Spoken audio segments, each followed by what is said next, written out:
Hey guys, welcome back to the channel. This is side एंटल blogs. So आज बात करेंगे हम फोलिएट पैपिलाइटिस के बारे में।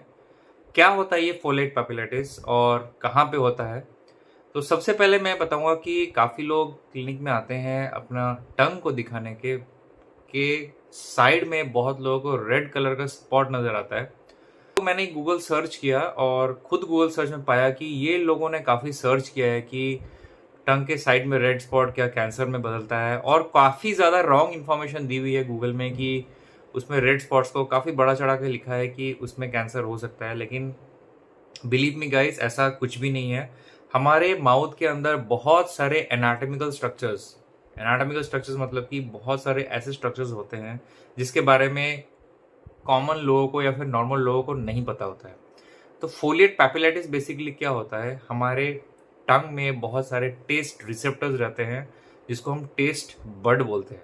तो बेसिकली 5 टाइप के टेस्ट होते हैं, एक तो sweet, salt, sour, bitter and एक और फिफ्थ नया टेस्ट है, उसको उमामी टेस्ट बोलते हैं।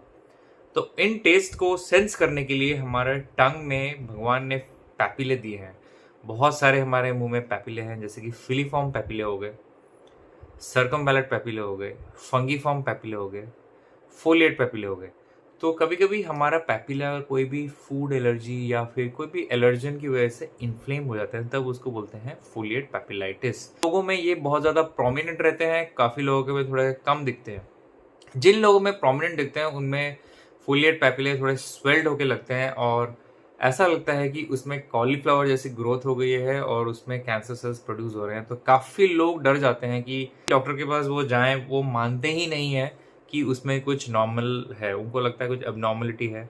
और वो एक डॉक्टर से दूसरे डॉक्टर, दूसरे डॉक्टर से तीसरे डॉक्टर, उनको सेटिस्फाई करना बहुत मुश्किल होता है। काफ़ी पेशेंट मेरे पास इस टाइप के आते हैं, उनके अंदर एक स्ट्रॉन्ग बिलीफ सिस्टम हो जाता है पेशेंट के अंदर कैंसर के सेल्स प्रोड्यूस हो रहे हैं या फिर डिस्प्लास्टिक चेंजेस आ रहे हैं।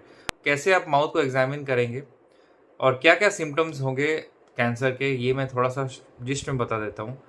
कोई भी अल्सर अगर माउथ के अंदर 2 या 2.5 महीने से ज़्यादा रहा या फिर इवन 1 महीने से ज़्यादा रहा तो वो सस्पिशियस होता है। कैंसर के जगह में ब्लीडिंग होती है, पेन होता है एंड वहाँ पे जो अल्सर घाव नहीं सूखता है तो हमको डॉक्टर के पास जाना चाहिए। कैसे पता चला कि कैंसर है? ओरल स्क्रीनिंग करवानी चाहिए हमेशा डॉक्टर के पास। अपने फिंगर को आप अगर या फिर टंग को अपने चारों तरफ जीभ में लगाएं और कोई सरफेस बहुत ज़्यादा रफ लगे, यहाँ पे वहाँ पे नमनेस लगे, पे कुछ पेन या फिर फीलिंग नहीं आ रही हो, तब हमको डॉक्टर के पास जाना चाहिए।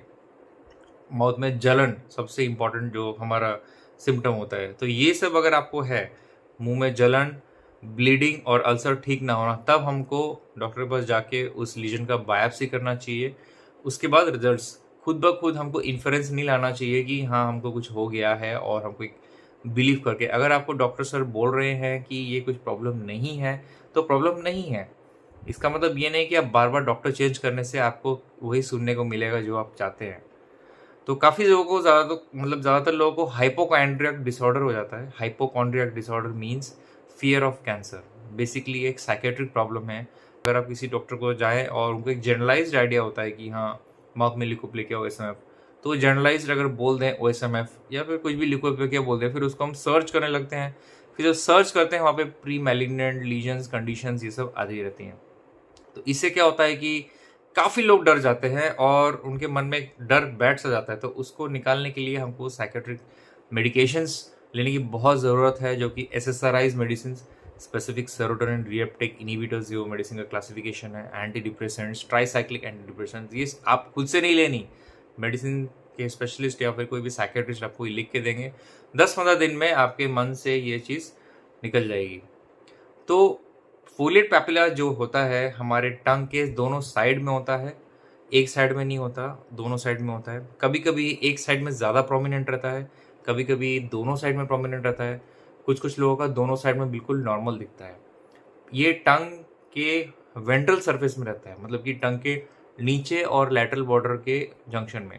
अब गूगल में दिया हुआ है कि the most common place for oral cancer in the mouth जो होता है वो है हमारे लैटरल बॉर्डर ऑफ टंग, मतलब कि टंग की साइड वाले एरिया में होता है। तो फोलिएट पैपिला भी वहीं पे पीछे में साइड में होता है और वो अच्छे से दिखता भी नहीं है।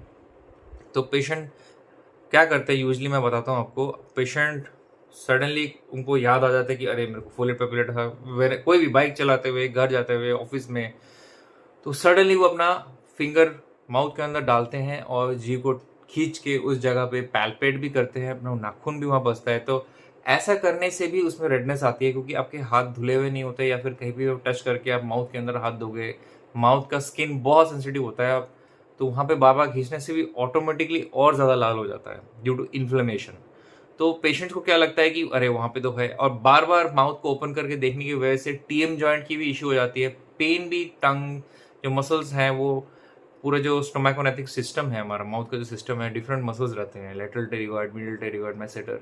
तो बार बार ओपन माउथ करने की वजह से हमको टीएम में पेन होता है, वो कि रिफर होता है हमारे टंग की तरफ, तो टंग में भी पेन होने लगता है। पेशेंट को लगता है कि उनको कहीं कैंसर हो जाएगा या फिर हो चुका है।